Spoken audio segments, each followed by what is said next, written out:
Okay, looks like we have a pretty good start here, so we're going to go ahead and get started. Welcome to, I guess, what is episode number 45 of the USA Hockey Officiating Program Zoomcast. I'm Matt Leaf, your director of the Officiating Education Program, and I'll be pleasantly involved as the moderator or the host tonight.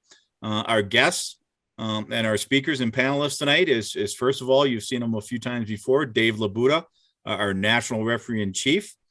Also joining us tonight is Kevin Donovan, who is our Massachusetts district referee in chief, and Bryan Harrington, who is a longtime instructor and is currently serving as the Massachusetts district seminar coordinator. So, gentlemen, thanks for joining us tonight and taking time out of your busy schedules. I know Kevin and Bryan are actually in the middle of a seminar with a level 3, level 4 seminar that they started and then came over. And I know that that particular group's in very capable hands with your seminar staff tonight. So, but we still appreciate you taking the time to join us.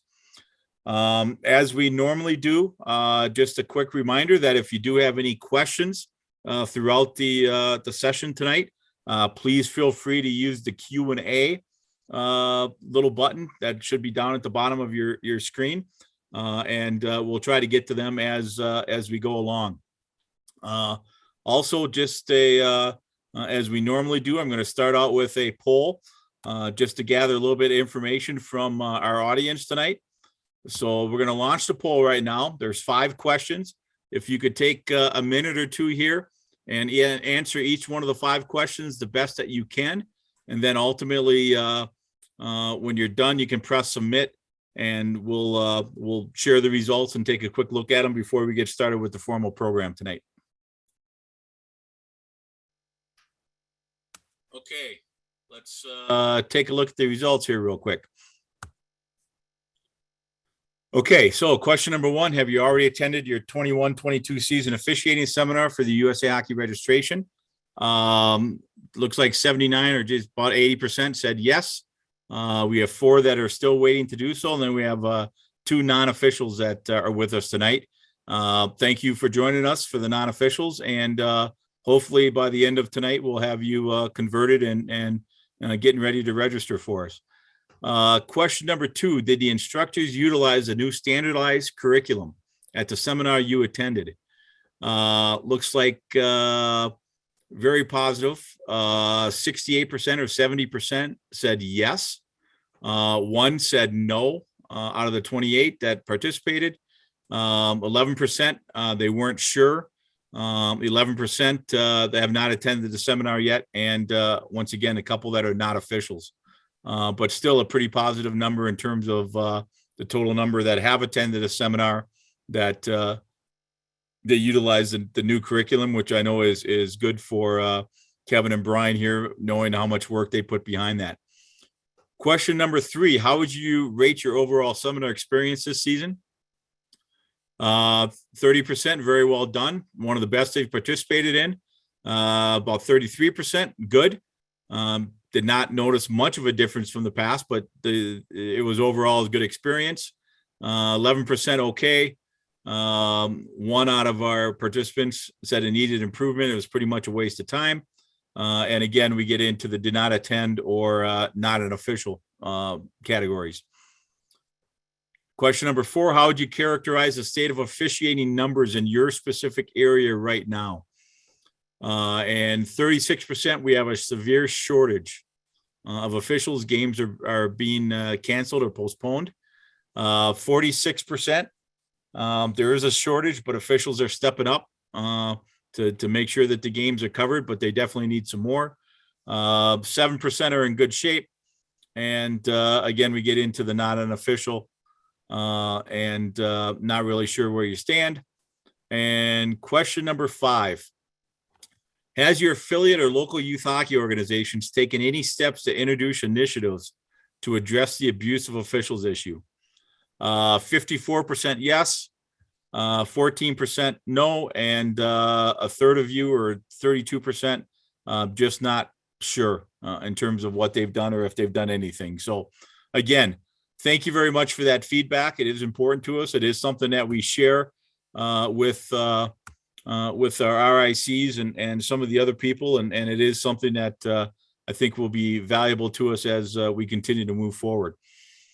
With that being said, any quick opening thoughts? Dave, we'll start with you, that from the survey, or anything that stood out for you. I was particularly interested in the last question, and what I would like to eventually see sooner than later is 100% that the local hockey officials associations or affiliates are addressing the issue of abuse of officials, because that has jumped to the top of the list as to why we're in the situation we're in. Okay, Kevin, anything, any comments or thoughts on your side? No, from the survey, I think those are numbers that we're pretty much seeing all around. I'm happy to see, we're 60-70% of the new seminar curriculum. We'll get into more of that later. So I was happy to see some of those numbers and things like that. But the abuse issue, we'll talk about that. That needs to be addressed also. Yeah. Okay, great. Brian, any thoughts on your end? Sure. It was great to see that the most of the seminars are using the standardized curriculum. We spent a lot of time on that, so it's nice to see that it's getting used. I want to know who that one person is so we can go follow up on that one. But overall, it's good to see that we're using that and people are seeing the value in that. So that's a good thing. Okay, very good. As we generally do with the officiating program updates, we're going to share some numbers with you real quick. Give you a quick update on where the officiating program is numbers wise, and we'll lead into the main part of tonight's discussion once we get through there. So where are we at? This is as of yesterday afternoon, October 11th. The total number of level 1 officials for the 21-22 season is just over 7,200 right now, in which roughly about 5,200 of those are brand new officials. And in comparison to last season, that's actually a 52% increase over last year at the same time on October 11th. And I also put some 2019-20 numbers that are up there. However, I want you to know and make sure that you understand that those are a month ahead. Those numbers from 1920 were taken on November 9th, so about a month later. But just wanted to give you a little bit of an idea in terms of where we're trending comparing to pre-pandemic, so to speak. The level 2, 3, and 4s are up about 7%. And keep in mind, though, last year we had an 88% return rate on level 2, 3s, and 4s. So where our big drop off during the pandemic last year really was at the level 1 level. So a 7% increase is not all that necessarily far off from where we were. And it is a positive trend in comparison to last year. And then finally, our total overall, it's about a 22% increase over where we were last year at this same point. So the numbers are trending up pretty good, and the registrations are keep on coming in, and they're keep on going. So all in all, it's been a good start to the season, although we still have quite a bit of work to do. Just want to, and again, the percentages, the level 1s, like I say, about 52% over last year. The level 2, 3s, and 4s, 7%, and overall, it's a 22% increase over last season on this same date. Complete. This is some pretty positive stuff here. Basically, we have a 180% improvement on the completion rate of level 1 officials as of October 11th. And we're going to get into some of the reasons why here shortly. But obviously, if the level 1 official doesn't get completed, there's no way for us to get that official out on the ice and hopefully create a good experience for them. So the fact that we've made some progress in getting them complete and getting them eligible to work games is the first step in many steps that we're going to need to take to keep them around. The level 2, 3s, and 4s are also up considerably in terms of the completion rates, and overall the completion rate is much better than what we were last season. So very positive totals there. And just to give you a quick overview of what everyone's been doing out of the 19,000 officials, we've already had over 14,000. And probably actually even today, it's probably over 15,000 that have attended the seminar already. We have over 12,000 have already completed their modules, and 11,500 or so that have completed their open book exam so far. So everything seems to be trending in the right direction, and we just got to kind of sort of keep that going. So with that being said, let's start with Dave. Dave, what's your interpretations of the early numbers, and have we been able to identify any types of trends or anything that you see from what's prevalent there? Well, I'm just going to give a brief historical perspective on how I came to my the perception that I have now. It started with our limited summer development program camps that we're finally able to restart this past summer. We held we held an Eastern Futures camp. We held a high performance camp. Along with a development program prospects camp. And I attended all of them, really more to gauge, first of all, what the enthusiasm level is and what was the motivation of the participants there. And I have to tell you, I was very, very encouraged that they were all well attended, and everybody there was very energized and very motivated to get back on the ice and to officiate. And then if we then move on to our advanced officiating seminar, which was held in August. Again, it was very encouraging to see that the event was sold out. We were limited because of COVID restrictions to 200 attendees, and we had 200 attendees. And everybody there was once again highly motivated and very, very happy to be there. Everyone was looking to get back on the ice. And of course, that's our veteran core group, so to speak. So I think the numbers that you just went over reflect that enthusiasm and that energy in the general population. As you said, we were all concerned about the level 1 entry level group.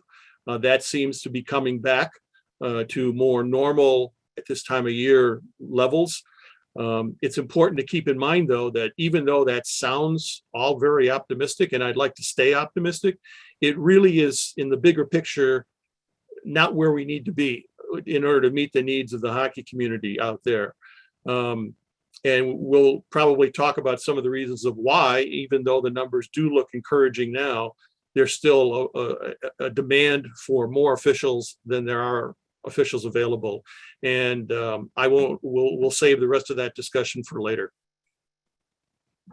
Okay, thanks, Dave. Kevin, we're going to turn to you now, and Massachusetts has a shortage. You're actually pretty flat, or haven't seen the same type of increase so far this season versus last season as some of the other areas of the country. And Mass Hockey last week went on basically with an email that went out with their members, putting them on notice in regards to the shortage, and also trying to deal and address the abuse issue. I guess, what's the process to get them to take that initiative? Do they have anything planned for follow-up, and just exactly how dire are the officiating numbers in Massachusetts right now? Yeah, the numbers are extremely dire. We're down from, from pre-pandemic, we're down close to 700 officials. But Dave hit a point, and we all talked about last year, our level 1 numbers throughout the country, we were down. And, we usually lost half of our new level 1s every single year. I know we're going to talk about that a little bit more in some things.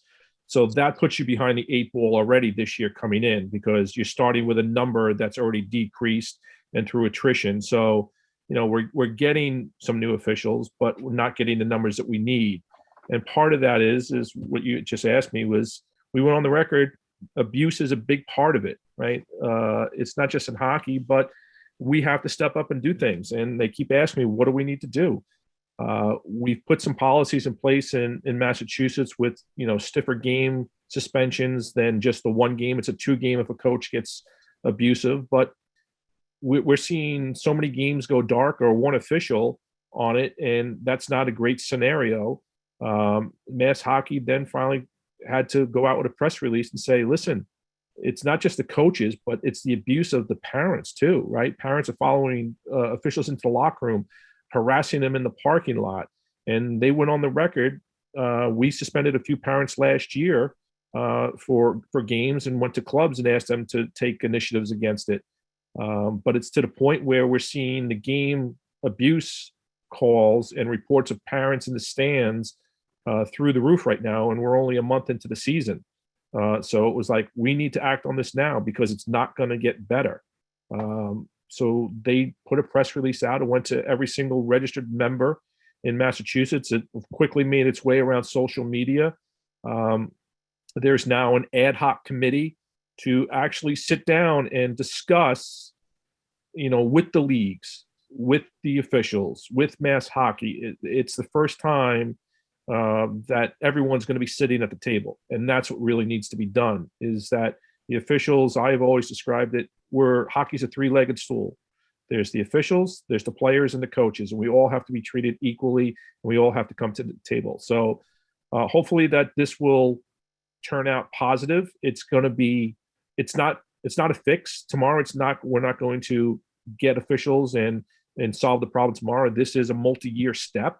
Is how do we continue to curb the abuse? How do we get the officials to stay and grow the game? So we're just at the beginning stages of it. Matt, Yeah. can I add something to that? Absolutely. Kevin, what Kevin said is absolutely true. And I just want to emphasize that, the perception, it seems by some, is that this is an officiating program problem. It is not an officiating program problem. It is hockey's problem. And unless, as Kevin was just saying, unless everybody comes to the table and says, we are ready and willing to do our part, this problem is not going to get addressed at all. Okay, thanks, Dave. And Kevin. Bryan, you're kind of sort of the guy that's in the trenches a little bit. You're a seminar instructor. You're probably at every single seminar that takes place in Massachusetts and who knows where else. What's morale like out there, and what are some of the concerns that the officials have? For the most part, morale, from what I've seen in the rooms, has been decent.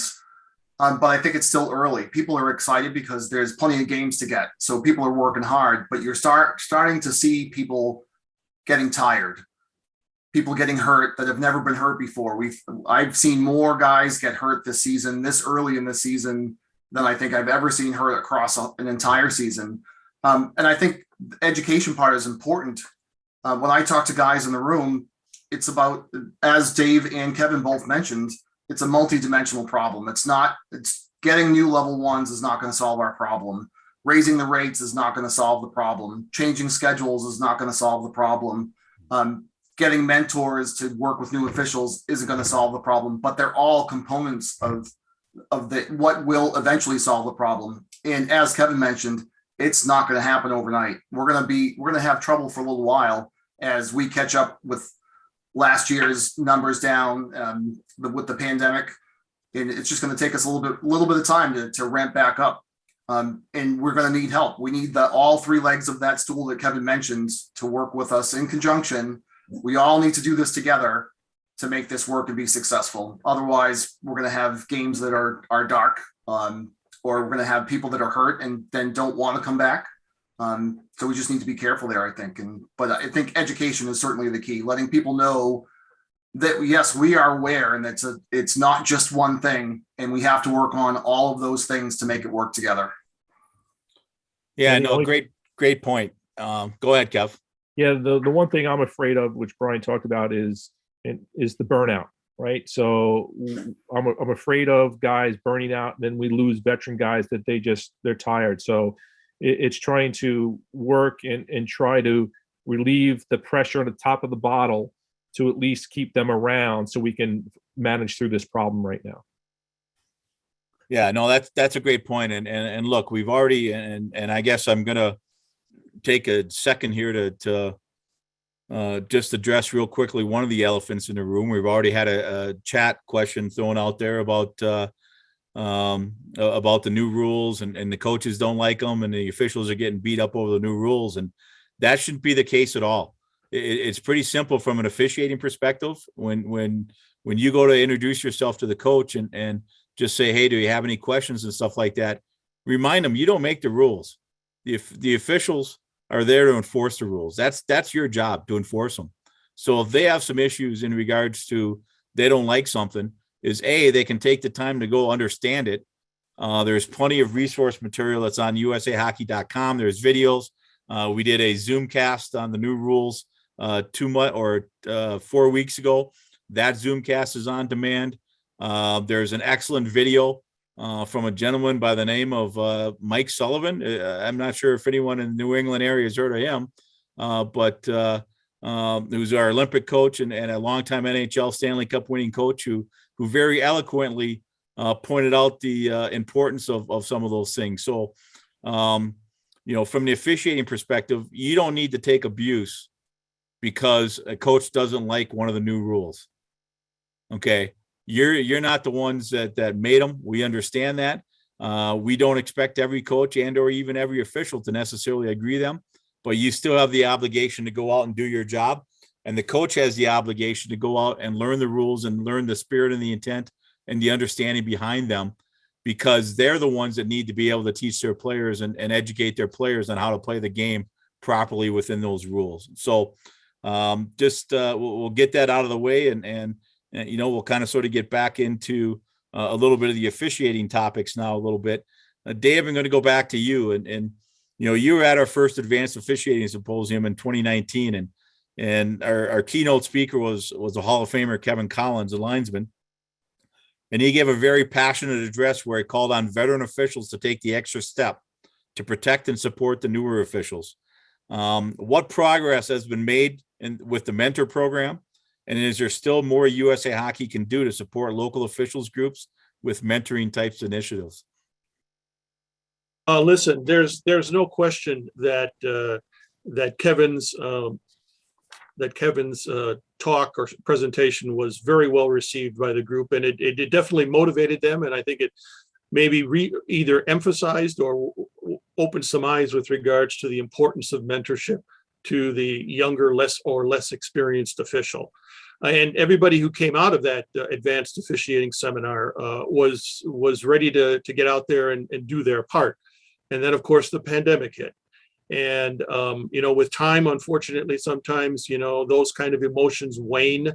What we need to do is, once again, as an officiating program, which we have been doing, is to continue to try to educate the local affiliates and team organizations of the importance of the mentor program. I mean, we actually have a mentor guide that we can supply to areas, and it's so important, as has been said on many occasions, that new official, that less experienced official, that official just starting out, have a positive experience the first handful of games that they do, which is probably more likely to happen with a mentor on the ice with them than it isn't. And let's face it. I mean, as Kevin and Bryan have alluded to, I mean, we're also battling the abuse issue even with these brand new officials. So that's why the mentor becomes even more important to be able to deal with that particular issue. So I think we need to continue to go out and educate affiliate associations about the availability of the mentor program, along with officials associations.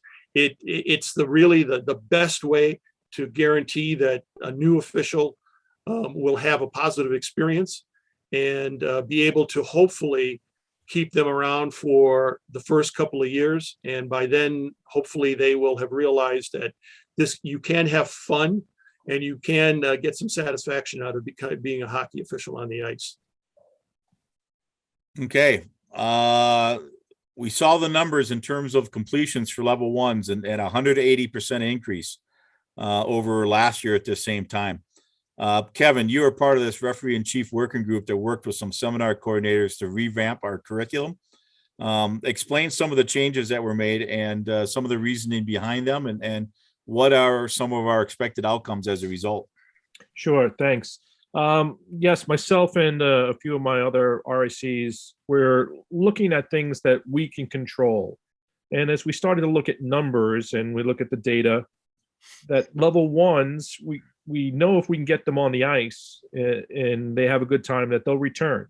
But what can we do? Well, we start looking at numbers, and one of the big things was the incompletion rate because of the modules was a big part of it, that they weren't meeting all the requirements. So we never get them to get on the ice.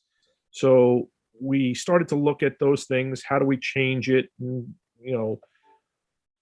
first it was just, hey, let's just focus on level ones. So we started to do that. And the idea was to put the modules that we have to have the officials take at level one, put them into the seminar. That way we can trim down what we do a little bit in the seminar and focus really on the fundamentals and the building blocks of level one and get them onto the ice. If we can get them through that process, right, they come out of the seminar and all they have to do now is their open book. And if they're 17 and older, they're safe sport, 18 and older, their background check. So we eliminated the hurdles to get them onto the ice and get them into a mentor program and get them to really like it. So that was one of the biggest things that we started to look at, was revamping the level ones and trying to get them onto the ice, get them complete. As we looked at that, we started to look at the modules and the seminars and how do we put it all together so it's not just piecemeal. And we got a working group of seminar coordinators. Bryan happened to be part of that working group. And we tasked them, as they're in the trenches putting those seminars together, look at the modules, what works at each different level, so it fits properly.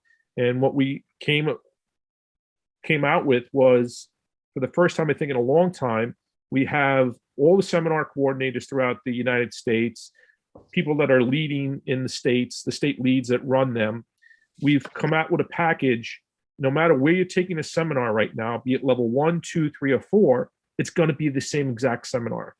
And I think that's the first time in a long time that we have finally had the material being the same. And that was our goal. And we've run some training. We trained all the seminar coordinators, and we have the ability now to make tweaks to that. We have a nice working group. We have the feedback from seminar coordinators. Look like from the survey here, between really like and, it's pretty good. I think we were high 60, 70%. So I'm pretty happy with that. I think we'll continue to develop it. It was a great way to look at the process and make it simple. We're always looking to do the education. And the hard one, of course, is level 3 and 4, right? So you got your long-term veterans. What can we do? How do we change it up? How do we make it interesting for them? And it was a process. So I think it worked out pretty well. And Bryan was a part of that. And, him and himself and 4 other seminar coordinators put a lot of time into it to develop this package.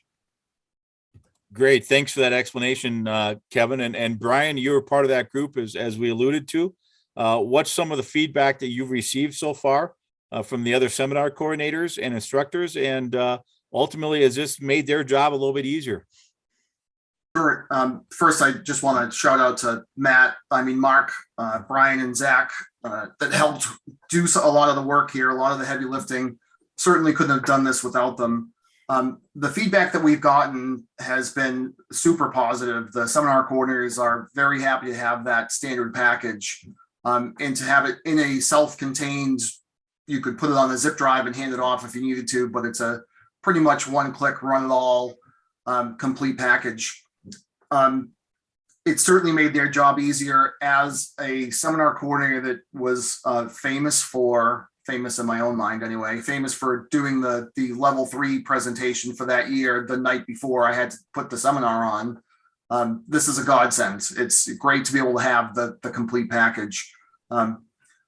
Just a couple of the comments that we have received. It's one of the one that really sticks out in my mind was it's about time that we have something that's all together and it's the same across the country, which I think is huge. It's a huge thing that we're teaching the same stuff the same way, but we still left room for the personality of the instructors delivering it to still be able to come through, to be able to talk through that presentation. And now the next struggle, the next hard part of this is going to be to keep it fresh, and to keep it going. And hopefully we can, because now we have contact information for most, if not all, the seminar coordinators in the country, we can really lean on each other and figure out what worked well and what worked not so well, and be able to tweak these decks, and really make it a better presentation year over year, so that we just continue to grow it and keep it as standard as we possibly can, so that we're training everyone the same way. But overall, the feedback has been exceptionally positive. I'm glad to hear it. And Matt, I just want to make an additional comment to what both Bryan and Kevin said. I mean, there's two factors in my mind that contribute to a successful official and their training. One is they have to be motivated to want to learn and to get better. And the second is the quality of the educational material. And that's what both Bryan and Kevin have been talking about. And I think by just looking at the completion rates that we are currently experiencing this year, I think certainly the quality of the material seems to be there. And obviously the motivation to learn from that material and complete the registration requirements is there also. So again, positive trend, but it needs to go a lot farther. Okay. Thank you very much for that discussion. We're going to move on to the next topic here real quick. And it is another huge one that we've already alluded to a couple of times tonight. And it is certainly an issue that is near and dear to all of our hearts. And that's the abuse issue. And you know, Dave, you're part of a subcommittee, so am I, of the Plain Rules Committee that is still very much active, attempting to address the retention and abuse issues. What's the latest from this group? And are we gaining any momentum to have USA Hockey be a leader in this area?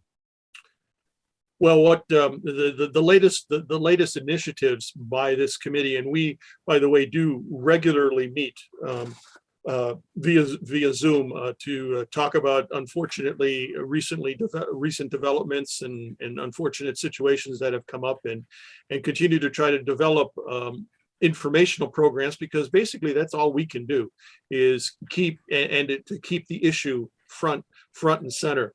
The last initiative or one of the initiatives that we just started was we're asking that all abuse situations be forwarded, or a copy of them be forwarded to the committee, so that we can log them and have a follow-up system with the local affiliate to see exactly what is being done to deal with that particular issue. And the second thing is something that was spearheaded, as Kevin talked about at the beginning of the Zoomcast, with the initiative by their president and their affiliate, to basically go directly to the individual members of USA Hockey and say, hey, look, this is a problem and it's got to stop. And what the committee is doing is putting its efforts towards expanding that to all affiliate presidents across the country, and get them to buy on and follow the same protocols that Massachusetts is following, as far as educating people and holding them to account. Yeah, and Kevin, I'm going to kind of sort of transition to you a little bit. It also deals with the abuse and just behavior in general, but look, Massachusetts seems to get started earlier and earlier every year. You know, even I kind of sort of chuckled because the first chat that came through tonight was mentioning that he had to leave the session early to go to a playdown game. And I'm sitting back and it's October 12th. And I understand that you got your before and after in the high school and stuff like that. But it's pretty intense starting August 1st in your area. And I know that you've had quite a bit of issues already in terms of dealing with some match penalties and game misconducts and those types of things. What's just the overall feel on that, and any of the other feedback on specifically the body checking initiatives and stuff like that? Yeah, no, as you said, that's why I was proponent to really move registration up to June 1st so we can get the process going here. It's just that here in Mass, but the whole Northeast is really in full swing by August 1st. The new rules, there's pushback. The greatest one we're hearing, is first was the offsides, no tag up and everything else, and the icing. The offsides one has been the biggest one, the gripe. We tell them that this is the change. These are the reasons why. The officials, are calling it, meaning they've bought into it. The checking, I think it's important. I've been one of the ones trying to make most of the seminars, so we're getting a consistent message in Massachusetts with regards to what we want called. And again, I make the emphasis is that this isn't anything new. Okay, we've had the Declaration of Player Safety around for a few years now. It's now the terminology is changing the rule book. Again, this is about keeping the game safe. And one of the things that I learned from one of my instructors is the way he addresses the beginning of the game. When he goes up and introduces himself, and communication is so vitally important. Goes up and introduces himself to the coach. Hey, coach, I'm Joe. How are you? All set with the new rules. Any questions? So you're sort of alleviating some problems right now because we know that the coaches aren't updated on all the rule changes right now. We are, as the officials, we're a little ahead of them on that. But the one thing he talks about, hey, coach, got any questions? I'll talk to you. Not here to be abused. Hey, but remember, it's about keeping the kids safe, right? We're on the same team here, coach. So he sets that standard, and that's worked well. And we're trying to make that a standard here in Massachusetts. The checking, we keep talking about it. You got to call it. If you're not calling it, I'm going to probably hear about it more often than you making the call with people protesting. I'm going to hear about it with you not making the call because it's expected for you to make the call now. That's part of the game. Okay. You may not agree with the rules. That's what we tell them, but your job is to enforce the rules. You got to call it. And I will tell you, I'm pleasantly surprised, but it really takes a lot of time because the game reports are coming in. And that means they're calling them. I see the game reports, the late hits, the match penalties, right? So we took out the terminology, reckless endangerment. It's not a hockey play. They're calling it. They're actually calling it. And I'm happy about that. And I say that. Listen, Mass Hockey will stand behind it. The leagues want it and everything else. Yes, you may get some parents and things that don't understand it and some coaches, and if they abuse you, then handle it, go through the rule book, use 601 to handle that. Pleasantly surprised, and I'm happy that the officials in Massachusetts are calling the standard. We keep making that an emphasis, so it is being called. Yes, it does lead to some abuse by coaches that don't understand it, and parents, of course, that are yelling, "What are you calling? I can finish the check." No, that's not part of the game. So I'm happy. I can tell you that we still need to work on it. We still need to get better, but it's just that growing process. I just explained to the officials, anybody that's been around here in Massachusetts, it was midget games. Every time there was a whistle in front of the net, it was like rock 'em, sock 'em. There was punches being thrown. Okay, until we clamped down and started calling fighting, calling the roughings and everything else, it wouldn't stop. Now that we call it, it stops, right? And it's the same thing with the abuse, right? You got to call the abuse. If you're not calling it, it's not going to stop. So, yeah, one of the observations from one of our participants I thought was kind of sort of spot on, and Brian, I'll let you comment on this one, but he kind of pointed out that a lot of the spectator abuse seems to come at the younger levels, the 10U and the 12U. And that as the kids get older, the parents either have a little bit of a better understanding of the game, and obviously they're still maybe upset about a body check or some of those types of things, but they don't necessarily seem to be the ones banging on the glass or making a complete fool out of themselves in the stands. Any thoughts on your end in terms of whether that's a kind of sort of a valid point, or Is that something that that maybe USA Hockey should be focusing on, is in terms of the parent education at those youngest levels? I think it's a huge opportunity for parent education at those young levels. I say oftentimes that it's a squirt game or a U10 game is one of the hardest games to officiate, because the kids are good enough that they understand the game.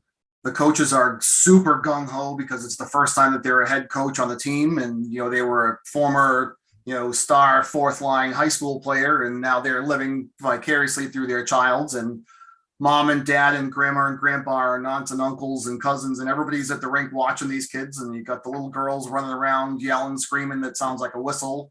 So it confuses everyone. And that's where we put our new officials.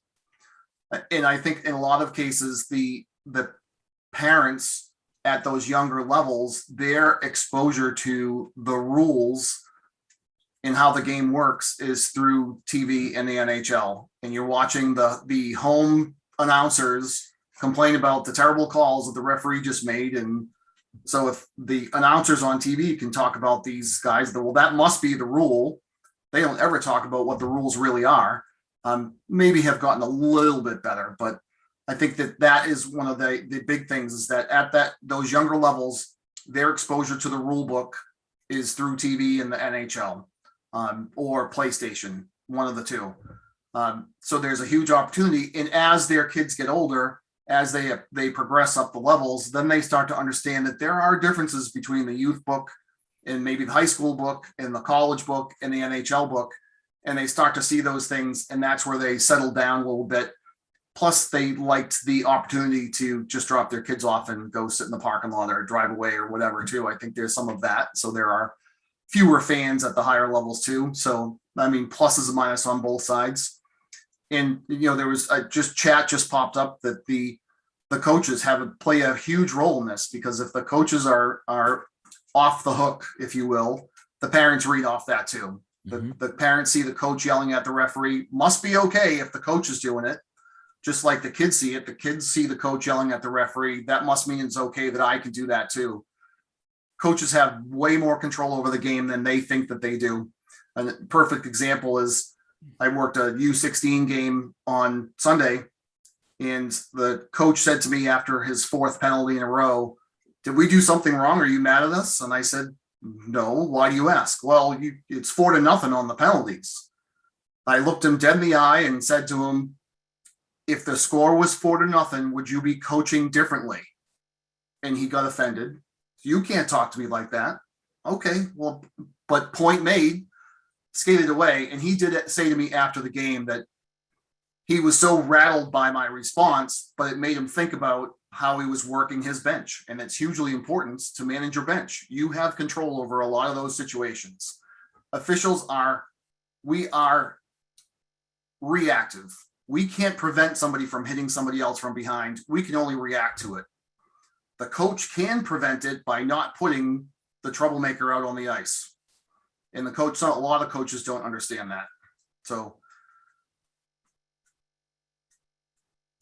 everything that Bryan just said is very important.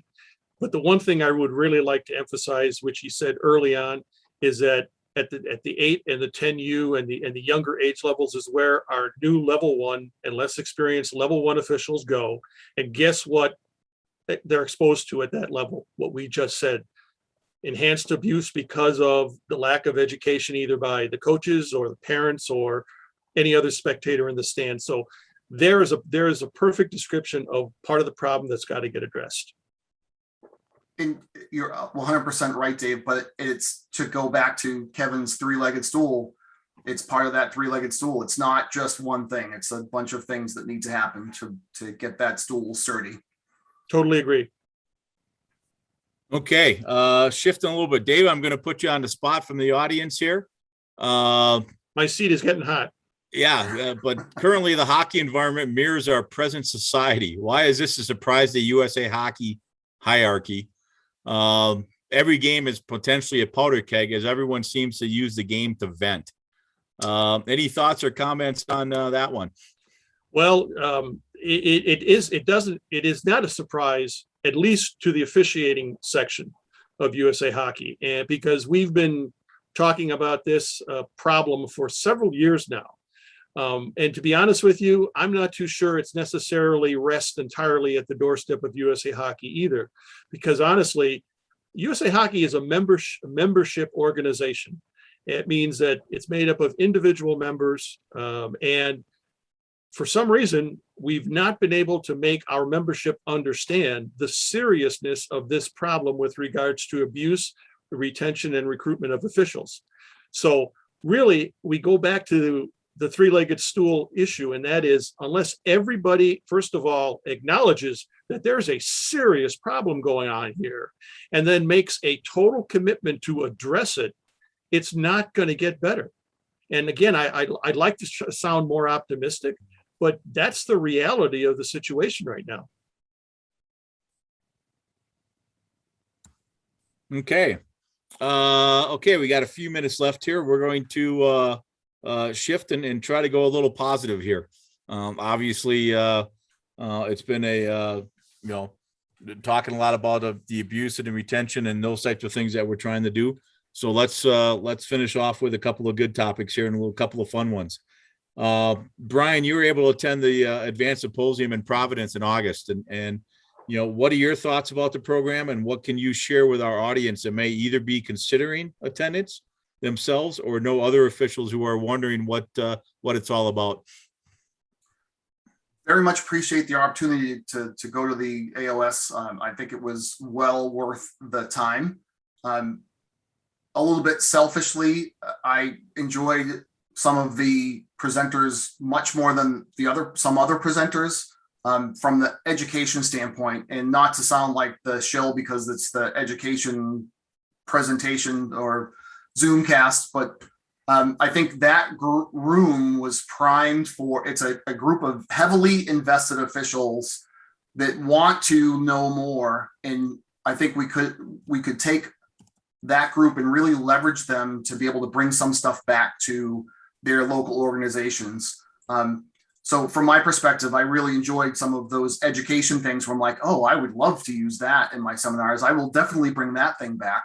But overall, it was a good, better than good. It was a great weekend. Lots of information, drink out of the fire hose a little bit, and people should attend. If you have the opportunity to attend, if it's close enough to you to make it worth your while, I think it's a good thing. It's a good thing to continue to learn and to see different perspectives and hear how people react. Always some very interesting questions from the crowd that make you scratch your head maybe a little bit. But it's good to hear even that feedback. And it was fabulous to put faces to names that you see on Facebook or in the, out in the wild or whatever, and to see people that I haven't seen in a while. Great way to reconnect with people. So overall, it was a great thing. And like I said, if you can do it, make it happen. That's a fantastic transition for me, Bryan, because I was just about to announce that the 2022, our third Advanced Officiating Symposium, has just been locked in with the facility and the location and the dates. It will be July 29th through 31st, 2022 in beautiful downtown San Diego, California. So obviously we're in the central part for the first one. We're out on the East Coast for the second one. We're going west. San Diego is a lovely city, one of the most beautiful areas and a destination spot. So if it is something that you're interested, bring the wife, bring the kids. There will be plenty of stuff for them to do and enjoy the greater San Diego area for a couple of days next July. Sign me up. Registration. People in, sign me up. Yeah, registration should be going up here probably sometime in the next 10 days to 2 weeks, somewhere in that range. So be on the lookout for that. Matt, do we have time for me to ask Bryan a follow-up question real quick? You certainly do. Yes. Bryan, I don't think this is a tough question, but I think it's important. I've felt for a number of years now that because of the pressure on the officiating world to get games covered, officials spend very little time, if any, in the locker room after a game, talking or even social afterwards, going somewhere. how would you describe the social aspect of the AOS to that end? Yeah, it was a great opportunity to sit and chat with people and to hear people's stories. And I think it's a good opportunity. And just to your point too, Dave, the locker room is a great way to learn things. I tell our level ones all the time that you have a better chance of learning stuff in the refs room between games than you will ever have in a seminar. Don't be afraid to ask questions. When you hear somebody talking about something, pay attention and ask them if you're not clear on what they're talking about, ask them. It's a great way to learn. It's a great way for mentoring to happen without them even knowing that mentoring is happening. But yeah, the social aspect of the AOS was good. The hallway conversations, the social on Friday night. Yes, Friday night was good. They all blur together. It's Blur's Day, November 77th. Yeah. And Matt, I'll plug this with regards to, I was pleasantly surprised being in Rhode Island and in New England. I thought we would have been jam-packed with New England officials and Massachusetts and everything else, but it was 34 different states. The New England wasn't even the majority. I think Florida had a great turnout this year. So I highly suggest that people go. It's a great way to meet other officials and hear what's going on throughout the country. Just not, hey, it's San Diego, it's just the people in California that will be going to it. It's not. That's not what it's about. It's about coming together, that social aspect. Anybody that's been doing this for, as long as I've been doing it for 30 years as an official, it wasn't, that was part of the whole thing. Go work some games and go out and get a bite to eat and socialize and make great friends and have the stories and learn from that, not just running from one rink to the other.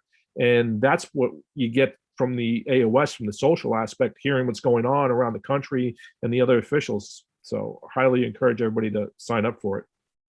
Okay, very good. Thank you for that plug. And we look forward to possibly seeing everyone in San Diego. I know many of you have probably already attended, and we're not quite ready to open it up for repeat attendees yet, because we want to give first priority to those who have not had that opportunity, maybe somewhere down the road. But for those who haven't, we look forward to seeing you in San Diego or maybe someplace in 2023. Kevin, one more quick question for you. Real briefly, what are some of the other challenges that the district RICs are looking to address during the coming seasons? And what are some of the things that we can maybe challenge our audience on in order to support our efforts? The mentor program, right? We're all trying to grow the mentor program bigger in our areas. That's for the veteran officials. We need you to help support that, right? Be it young or old, new officials, right? Whether you're shadowing mentor, we're all working on that. We're all trying to develop better camps with our areas. Communication with your RIC, right? What's going on, what you're seeing. We can't be everywhere. We're looking, as an RIC group, we're constantly looking at what's going on. So we hear what's going on with regards to education changes and everything else. We're constantly looking to make things better. I don't want to say easier, but what's the best education to get the messages across to you, and the best way to do that? We're always fine tuning that. We're looking, we take feedback from everyone, and we try to accommodate what the majority is the best interest for. Okay, thanks, Kevin, for that update. Dave, any updates on the evaluation program? Well, just so everybody is aware, every district has a district evaluation coordinator, and each district coordinator is part of a group that has been working on rebooting the national evaluation program. And I checked in with them the other day to see where they're at, and they're continuing their work. They took the summer off because of a real problem with conflicts and scheduling meetings and so on. And unfortunately, with some changes in personnel in the national office, they're going to be getting back together again at the end of this month to continue working on that reboot. And because of the work that's being done by that group, as well as the importance of that program in our future programs within the referee or the official section, we're hoping that they'll be done with this project by the end of this season, and we'll be able to launch for the 22-23 season. There'll be definitely some changes with regards to that program and how it interconnects with some of our other programs that currently exist. Okay, thanks, Dave. We are actually approaching the top of the hour here, so I am going to share my screen one more time to go through the obligatory upcoming schedule. It's part of my contract from BJ and Scott Zelkin that I need to cover this at the conclusion of every Zoomcast. Obviously, tonight we covered the officiating education and a quick update on the officiating program. In 2 weeks, October 26th, I believe BJ will be our moderator, and he'll have a guest, Amanda Tassoni, one of our top female officials who's also very much active in the fitness nutrition world. She was one of our presenters at the Advanced Officiating Symposium, and I think Amanda will be joining BJ that night. Coming back 2 weeks later, September 9th, setting goals will be the topic, and really focus on not only some higher level officials, but also even younger officials and newer officials in terms of how to establish some officiating goals, what's realistic, and what's the best way to approach that. And then the ever popular You Make the Call is coming back on Tuesday, November 23rd. So that's the updated schedule coming up here. We look forward to having you participate there.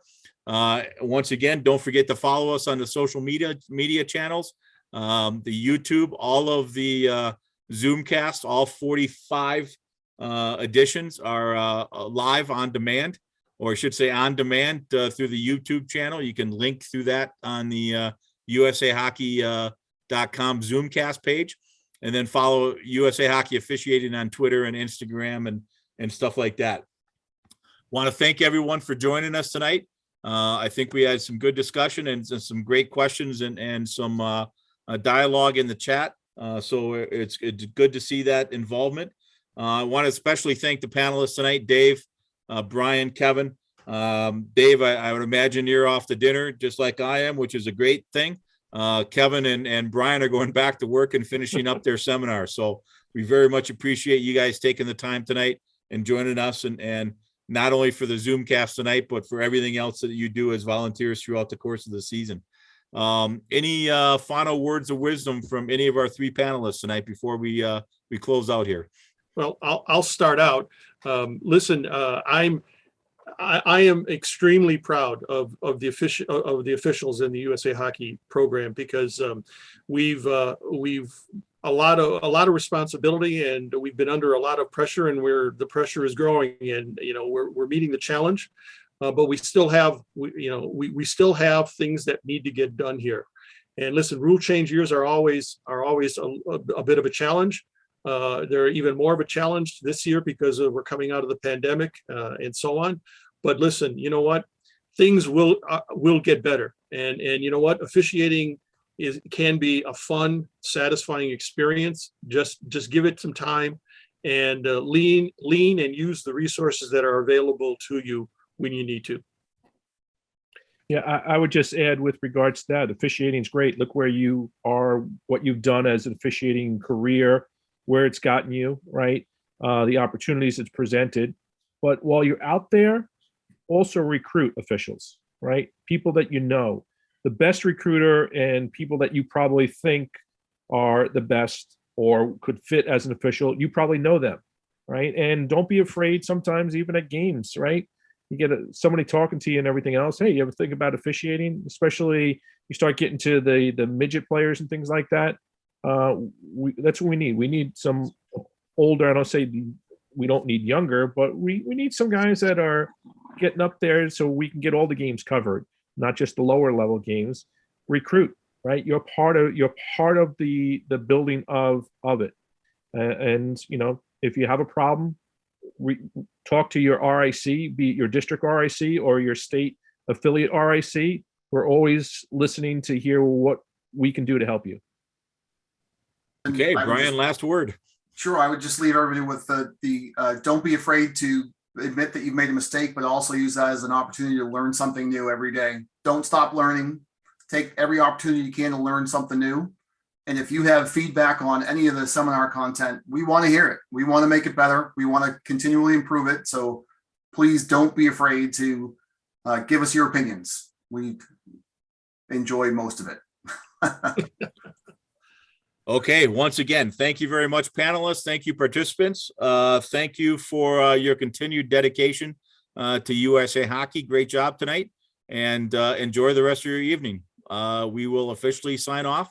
Thank you, and let's go out and have a great week of hockey. Thank Good you. night, everyone. Good night, everyone. Thanks. Good night.